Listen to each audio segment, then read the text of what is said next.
मंगलवार के दिन चतुर्थी पढ़ने पर, चतुर्थी का संगम यदि मंगलवार के दिन हो और यदि शिव जी को लाल चावल, सफेद चावल, लाल पुष्प, श्वेत पुष्प और 2 लोटा जल जब शिव को दोनों हाथों से समर्पित करता है तो उसका मंगल अपने आप सुख देना प्रारंभ कर देता है, उसका कार्य सफल होता ही।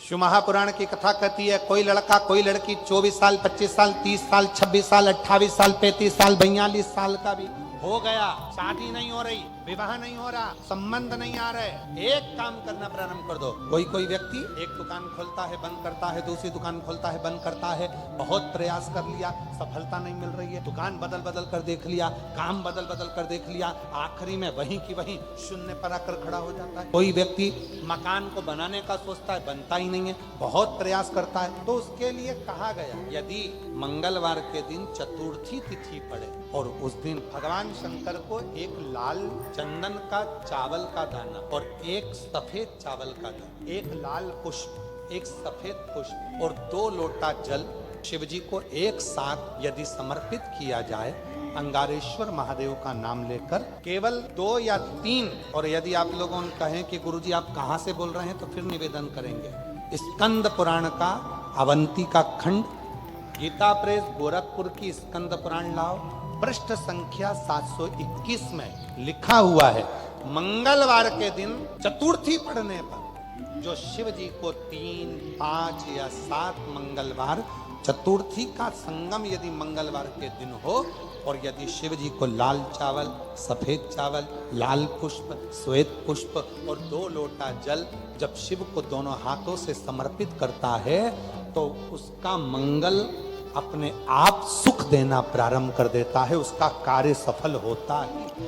तो चाहे बड़ी चतुर्थी हो, छोटी चतुर्थी हो, किसी भी चतुर्थी का व्रत अगर स्त्री करती है तो उसके पति का तो उम्र बढ़ता ही है, साथ में उसके पुत्र का वैभव भी बढ़ता है, उसके पुत्र का वैभव भी बढ़ता है, उसकी संतान का सुख भी बढ़ता है। चौथ का व्रत अगर स्त्री करती है तो बच्चों का वैभव भी बढ़ता है। 2 जो पत्तियां हैं, इन पत्तियों के ऊपर एक एक शमी पत्र और लाल चंदन ये रखकर कितना भी रोगीला व्यक्ति हो, रोग से ग्रसित व्यक्ति हो, जिंदगी में कितना ही दुख पड़ रहा हो, बेलपत्र की ये दोनों पत्ती जिसके ऊपर शमी पत्र रखकर, लाल चंदन रखकर श्री हनुमान जी महाराज और हनुमान जी महाराज के 3रे नंबर के भाई श्री गतिमान जी, नीचे के क्रम में आते हैं श्री गतिमान जी, उन गतिमान जी और हनुमान जी का नाम लेकर जो शिवलिंग के ऊपर समर्पित कर देता है, रोग का निवारण होता ही। जिसकी फैक्ट्री नहीं चल रही हो, फैक्ट्री में बार बार कुछ तकलीफ आ रही हो, गाड़ियां नहीं चल रही हो, 4 व्हीलर गाड़ियां ले रखी हैं, कभी ट्रक गड़बड़ हो रहा है, कभी ट्रक में ये हो रहा, कभी गाड़ी में ये हो रहा, कभी बस में ये हो रहा है, बस एक काम करना है, दुर्वा का थोड़ा सा भाग लेकर पानी के लोटे में उसको डालकर 5 अक्षत के दाने उसको पटक कर उस गाड़ी के अंदर उस कलश को रख दो, बस आधे घंटे के लिए, और उस पानी को चक्के के चारों तरफ डालते डालते जाइए दुर्वा के साथ में, तकलीफ नहीं देगा। फैक्ट्री का भी यही प्रमाण है। दुर्वा में वो अमृत तत्व छुपा है जिसका सुख आनंद दे जाता है। और बहुत ज्यादा संकट है, बहुत ज्यादा परेशानी है तो हनुमान चालीसा का पाठ करो तो तिल्ली के तेल का दिया लगाओ, काली तिल के तेल का दिया, तिल का तेल का दिया, हनुमान जी के सामने आसन बिछाकर, बहुत तकलीफ है तो 3 पाठ प्रतिदिन करो और एक आसन से जितने समय 9 बजे अगर आप बैठते हो पाठ करने तो 9 बजे ही बैठना, 11 दिन तक प्रतिदिन 3 पाठ रोज करो। एक पानी का लोटा, कलश, तांबे का जल अर्थात तांबे का लोटा हो, स्टील का लोटा हो, तुम्हारे पास जो कलश हो उसमें जल भरकर, एक सिक्का उसमें पटक कर, एक लौंग पटक कर प्लेट से ढक कर रख दो और प्रतिदिन बस टाइम पर बैठकर पाठ करो। 11 दिन पूर्ण होंगे, जिस कामना से आपने पाठ करा है बस वो सिक्का, वो लौंग कलश में से निकाल लो, जल का आचमन करो और जिस काम के लिए करा है वो जल उस प्रयोग में ले लो। उस प्रयोग, किसी से बात करने जाना है तो वो जल पी कर जाइए, कोई से हाथ मिलाना है तो वो सिक्का, वो लौंग अपने हाथ में रखिए, अपने साथ रखिए। कई लोग कहते हैं हम तो बहुत दिनों से हनुमान चालीसा पढ़ रहे हैं, हम बहुत समय से राम रक्षा स्तोत्र का पाठ कर रहे हैं, हम बहुत समय से ये कर, अरे तो उसको नियम से तो करो। हनुमान चालीसा का प्रागट्य केवल एक दिल से की गई स्तुति। हनुमान जी महाराज की स्तुति, राम जी महाराज की स्तुति तुलसीदास जी ने केवल दिल से करी थी, केवल मन से। और ये नहीं कहते कि हनुमान चालीसा पढ़ोगे तभी भगवान, नहीं नहीं, आप दिल से अगर भगवान को पुकार लीजिए, आप दिल से पुकारो उसको, वो आएगा। हनुमान जी के सगे 5 भाई और हैं, आपको कथा में पहले कहा है, सुनिए कि नहीं सुनिए, जम के बोलो जरा, सुना है ना। हनुमान जी के 5 भाई और हैं, गतिमान, वृत्तिमान, रतिमान, कैतुमान, ऐसे हनुमान जी के 5 भाइयों का क्रम और आता है शिव महापुराण के अंतर्गत। 5 भाई, अकेले नहीं हनुमान। हमने गतिमान का तो वर्णन आपको पहले भी करा है कि हनुमान जी के चरण के सिंदूर से जिस फैक्ट्री को, जिस गाड़ी को, जिस लोहे का जो कारखाना हो जो नहीं चल रहा हो, गाड़ी बार बार खराब हो रही हो और बार बार एक्सीडेंट हो रहे हो, बार बार तकलीफ भोग रहे हो, तो श्री हनुमान जी के भाई गतिमान का नाम लेकर स्वस्तिक बनाने का बोला था। याद है किसी को? जिसको याद है हाथ उठाओ। याद है आप लोगों को? रखिए रखिए। गतिमान हनुमान जी के भाई हैं, तुम चिंता ना करो। और समय आया और उस समय के अंतर्गत मां के सुंदर आनंद से पवन तनय संकट हरन मंगल मूर्ति रूप राम लखन सीता सहित हृदय बसौ सुरभूप। शिव के एक अंश मात्र, शंकर का एक स्वरूप माता अंजना के गर्भ में पहुंच गए।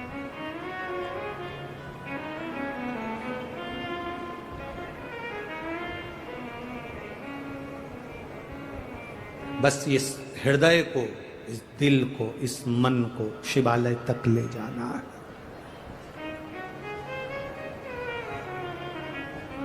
और जब ये मन, जब ये चित्त शिवालय तक पहुंच जाए तो समझ लो कि तुम्हारी जिंदगी की सार्थकता हो गई।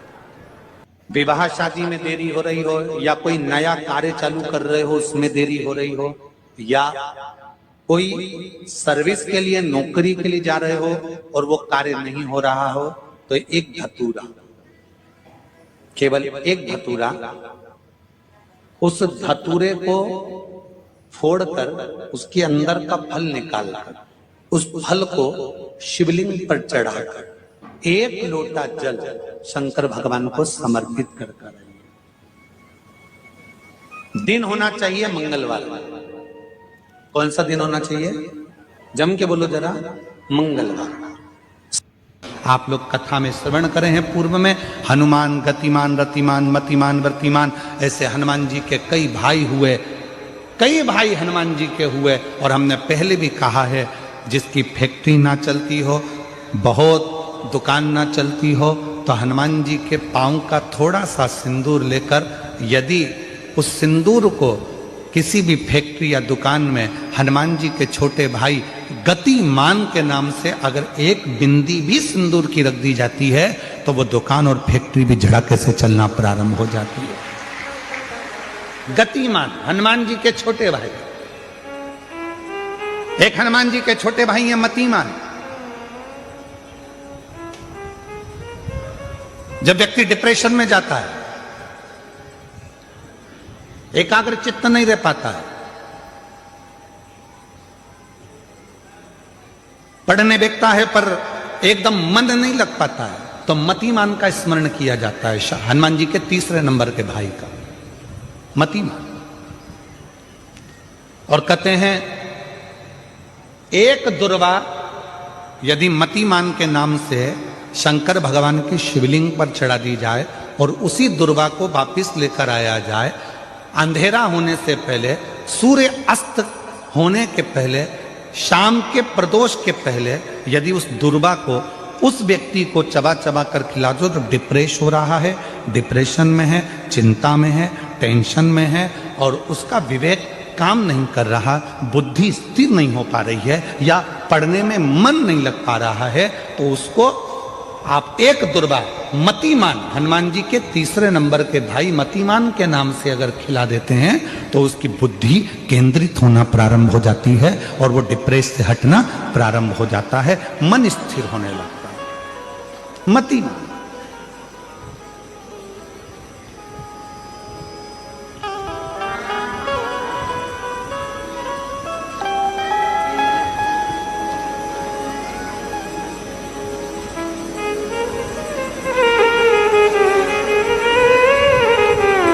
और एक नाम आता है व्रतिमान।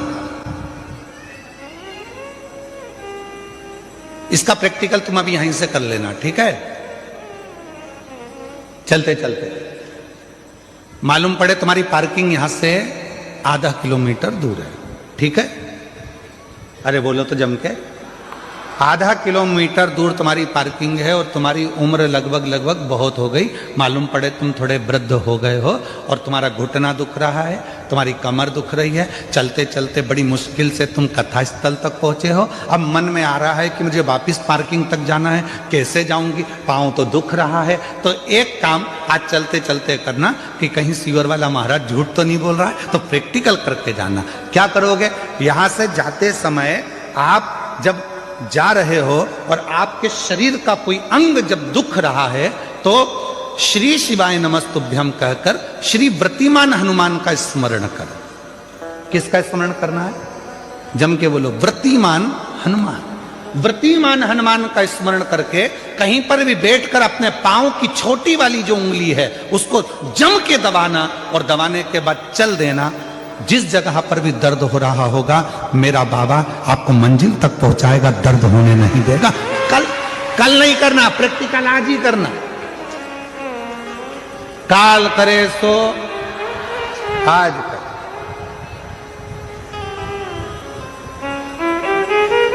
व्रतिमान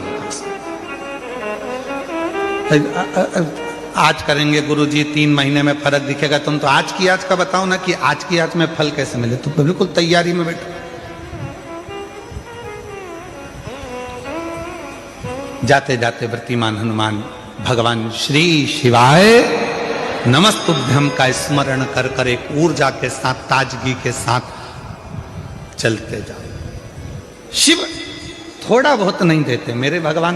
ध्यान दीजिएगा, पंचमुखी हनुमान का एक स्मरण, पंचमुखी हनुमान का एक भाव।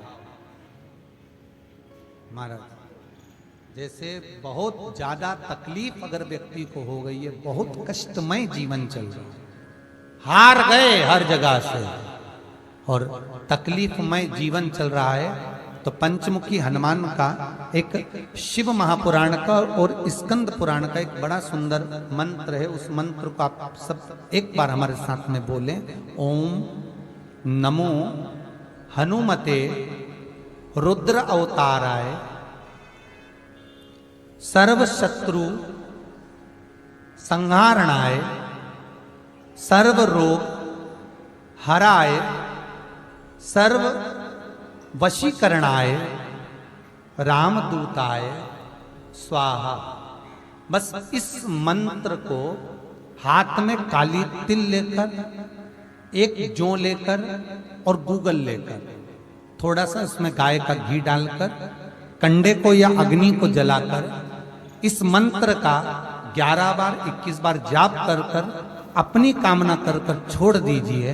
कैसा भी रोग हो, बीमारी हो, कष्ट हो, दुख हो, तकलीफ हो, 21 दिन के अंदर वो आनंद आना प्रारंभ कर देता है। इस मंत्र स्कंद पुराण का, शिव महापुराण का ये मंत्र मूल पंचमुखी हनुमान सुख देंगे। और एक और चीज याद रखिए महाराज, यदि कोई काम के लिए जा रहे हो, कोई व्यापार के लिए जा रहे हो या नौकरी करने के लिए जा रहे हो और लगी नहीं रही, बहुत तकलीफ पा रहे हो, सर्विस ही नहीं लग रही, बहुत कष्टमय हो गया, तो निवेदन करूंगा 5 पीपल के पत्ते पर बेसन के 5 लड्डू घर में बने हुए, गाय के घी के 5 लड्डू रख लो। उस लड्डू के बीचों बीच एक आटे का दिया और उसमें तिल्ली का तेल डालकर इसी मंत्र का प्रयोग कर कर पंचमुखी हनुमान का किसी भी हनुमान के मंदिर में जाकर, दक्षिण मुखी हनुमान के मंदिर में जाकर उसको रख कर आ जाइए। इसके बाद आप उस काम के लिए जाइए, आपका काम सफल हो जाएगा। आपको किसी को नहीं कहना पड़ेगा कि हाथ जोड़ना नहीं पड़ेंगे, किसी के पांव नहीं पड़ना पड़ेंगे, तुरंत काम होगा। बस इस मंत्र का स्मरण कर कर पंचमुखी हनुमान का भूतेश्वर जो मंत्र है वो सुख देने वाला। देवी कथा में 2 दीप का वर्णन किया, आज फिर कथा में 2 दीप का वर्णन कर। कितना भी दुख है, संपदा नहीं है, बहुत कष्ट का जीवन चल रहा है, बहुत तकलीफ का जीवन चल रहा है, 2 जगह पर दीप लगाना चालू कर दो। प्रदोष काल में, मतलब शाम का समय, सूरज ढलने का जब समय हो उस समय एक दीप बेलपत्र के वृक्ष के नीचे, दूसरा दीप भगवान शंकर के मंदिर पर। प्रदोष काल में जब ये 2 दीप लगना प्रारंभ हो जाते हैं तो भगवान अपने चारों हाथों से आपको संपदा देना प्रारंभ कर देते हैं। वो कुबरेश्वर महादेव बनकर धन वैभव देना प्रारंभ।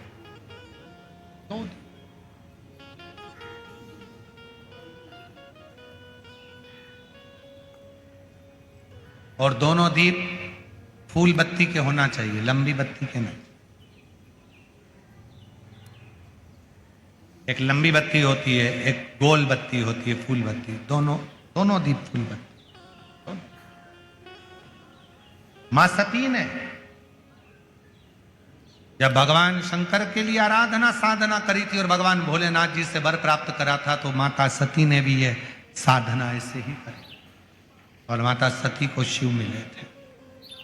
चतुर्थी का व्रत करने वाली जो माताएं होती हैं, जो चतुर्थी का व्रत करती हैं, आज भी चतुर्थी मान्य हो रही होगी, तो चतुर्थी का जो व्रत करने वाली होती हैं, जो चतुर्थी का पूजन करने वाली होती हैं, उनके भीतर का एक भाव होता है कि जैसे ही शाम का समय आए चंद्रदेव का पूजन करें। चंद्र जब प्रकट हो जाए, कलश भर लिया, उसके नीचे आखा दाना रख दिया, चावल गेहूँ जो भी आप रखते हो पूजन के लिए, ऊपर पात्र आदि रख दिया जलाशय, फिर अपन ने घी का दिया लगाकर पूजन भी कर ली। तो जो चतुर्थी का पूजन करने वाली होती हैं, जो चतुर्थी का नियम व्रत धारण करने वाली होती हैं, बड़ी बड़ी चतुर्थियां करती हैं या उसका नियम धारण करती हैं, तो चतुर्थी का जो पूजन करती हैं वो किस चीज के लिए होता है? केवल संतान, पुत्र, परिवार, हमारा कुटुंब, हम जिस कुल में हैं, हमारा कुल वैभव की ओर बढ़े, संपदा की ओर बढ़े और उसकी आयु बढ़े, वैभव बढ़े। बहुत ध्यान दीजिएगा महाराज, चतुर्थी की पूजन में जो आप आका दाना रखते हो, गेहूं वगैरह कुछ भी जो भी रखते हो, उसकी बड़ी महत्वता होती है महाराज। यहां तक कहा गया है, चतुर्थी की कथा तो आप लोग पढ़ते होंगे, जो लोग पढ़ते हैं उनको मालूम होगा। चतुर्थी की कथा में लिखा है, चौथ माता के व्रत में वर्णन किया गया है कि वो आखा दाना जो रखा जाता है, मान लो कोई जरूरी काम होता है तभी आखा दाना को रखा जाता है, संभाल के रखते हैं कि हम इस काम के लिए जा रहे हैं और हमारा ये कार्य सफल होना चाहिए। तो जिसने चतुर्थी का व्रत करा है, जिसने चंद्रदेव का पूजन करा, चतुर्थी का व्रत करा, वो गणेश जी से विनती करके वहां से 2-4 आखा दाना उठा ले और जो व्यक्ति का काम अटक रहा है अपने ही घर का, पर दूसरे कुल को नहीं देना, अपने ही कुल के अंतर्गत जो काम अटक रहा है उसकी जेब में, उसके पल्लू में उस चीज को रख दिया जाए। तो चतुर्थी जो अगली आती है, जैसे आप महीने की करते हो तो महीने की, और आप जैसे करते हो कि 4 अलग बड़ी बड़ी चतुर्थी करते हो तो उसके अनुसार आपका कार्य सिद्ध होता ही है। उस आखे दाने का इतना महत्व होता है क्योंकि चतुर्थी का व्रत करने वाली माता जब व्रत करती है तो स्वयं चतुर्थी की कथा में लिखा हुआ है कि पार्वती जी गणेश जी से चतुर्थी की कथा बचवाती। चतुर्थी की कथा बाची किसने थी? स्वयं गणेश जी महाराज ने। और सुनी किसने थी?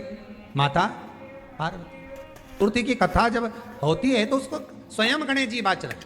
तो व्रत कौन सुन रही है? माता पार्वती। और आपने जो आखा दाना लिया वो गणेश जी के भाव से लिया, गणेश जी से निवेदन करके, विनय करके, प्रार्थना कर उसको प्राप्त किया, आपने उसको लिया।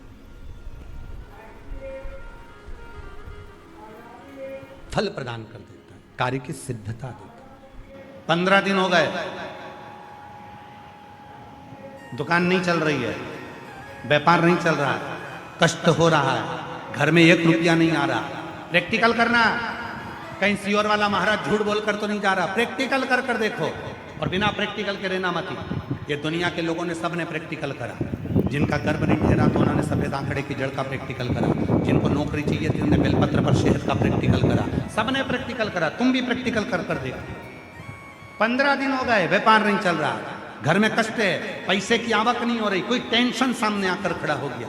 15 दिन लगातार रोज अपने गमले में मिट्टी को थोड़ा सा ऊंचा कर कर शिवलिंग बनाकर वहीं पर पूजन कर कर वहीं विसर्जन कर।